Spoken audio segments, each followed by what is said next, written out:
तर बघ मित्रा, अंकगणितीय श्रेणीमधलं पुढचं पद शोधायचं.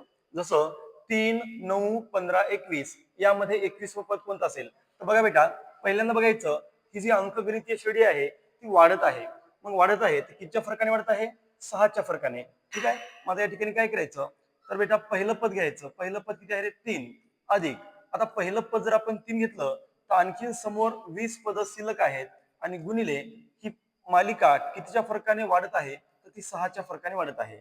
त्यानंतर 3 अधिक 20 6 120 आणि 3 अधिक 120 बरोबर 123. या मालिकेतलं 21वं पद आपल्याला कोणतं मिळायला पाहिजे? 123. आता त्यानंतरचा जो दुसरा प्रश्न आहे तो दुसरा प्रश्न पहा काय आहे. तर प्रश्न असा आहे की 11, 15, 19, 23 या श्रेणीतील 20वे पद कोणते? आता याही मालिकेमध्ये बघा, संख्या या मोठ्या होत जात आहेत. मग संख्या जर मोठ्या होत असतील तर आपला जो फरक असतो तो पॉझिटिव्ह असतो. ठीक आहे. चला, 11, 15, 19, 23 या श्रेणीतील 20वे पद कोणते? बघा बेटा, पहिलं पद कोणतं आहे रे? 11. मग आपण 20 पैकी एक पद इथं लिहिलं 11, म्हणजे आणखी समोर किती पद उरले? 19. बेटा, या मालिकेमध्ये जो फरक असेल तो पॉझिटिव्ह कितीचा असेल? तर 4चा.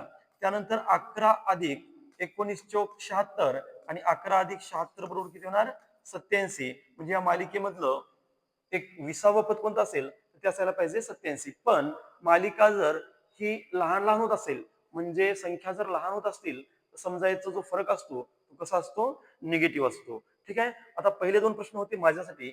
आता जो तिसरा प्रश्न असेल तो तुझ्यासाठी असेल. या मालिकेतलं तुला 15वं पद शोधायचं आहे आणि कमेंट्स करून कळवायचं आहे. धन्यवाद.